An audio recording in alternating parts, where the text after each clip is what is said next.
इन late 2000 US economy और वहाँ के लोगों के स्टैंडर्ड ऑफ लिविंग काफ़ी हाई थी। स्टॉक मार्केट अपने पीक पर चल रहा था। यूएस में इन्फ्लेशन एकदम कंट्रोल में थी।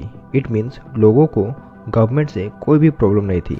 कंट्री की इकोनॉमी स्मूथली रन कर रही थी। यूएस इकोनॉमी रुकने का नाम ही नहीं ले रही थी। लेकिन कुछ अनवांटेड इंसिडेंट और गवर्नमेंट डिसीजन के कारण यूएस में आज इन्फ्लेशन अपने पीक पर है। लोगों का स्टैंडर्ड ऑफ लिविंग गिरता ही जा रहा है। एवरेज अमेरिकन की सेविंग्स घटती ही जा रही है। मेजर बैंक्स कोलैप्स हो रहे हैं। हाउस प्राइसेस बढ़ती ही जा रही है।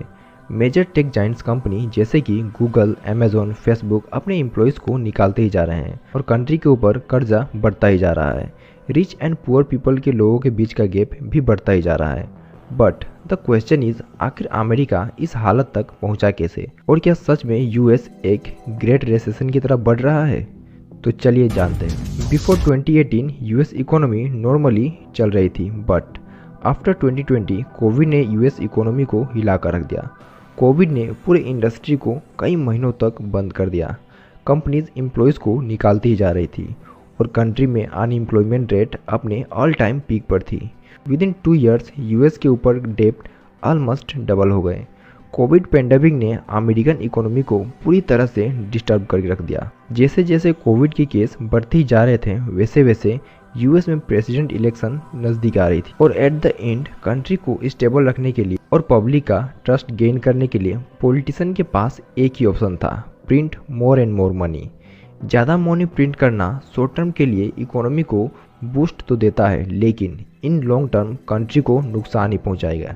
बिफोर पेंडेमिक कंट्री में 3.44 ट्रिलियन डॉलर मनी सर्कुलेशन में थी, लेकिन जैसे ही कोविड ने हिट किया, यूएस की सेंट्रल बैंक फेडरल रिजर्व ने more and more money print करना शुरू कर दिया और सितंबर 2021 तक ऑलमोस्ट 18.72 ट्रिलियन डॉलर मार्केट में फ्लो करने लगा।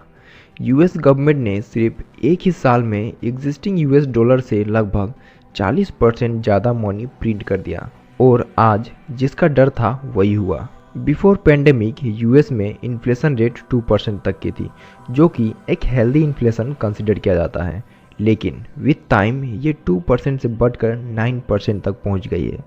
Because of so much money circulation US में लोगों के पास काफ़ी पैसा आ गया था और लोग अपने पैसे को स्टॉक मार्केट में लगाने लग रहे थे, जिसके कारण वहाँ की स्टॉक मार्केट अपने ऑल टाइम पीक पर चल रही थी। लग रहा था सब कुछ कंट्रोल में है, लेकिन ये सभी स्टेप टेम्पररी पॉलिटिकल मेजर्स थे जो कि पब्लिक का ट्रस्ट गेन करने के लिए लिया गया था। And because of this measures आज इन्फ्लेशन अपने ऑल टाइम पीक पर है।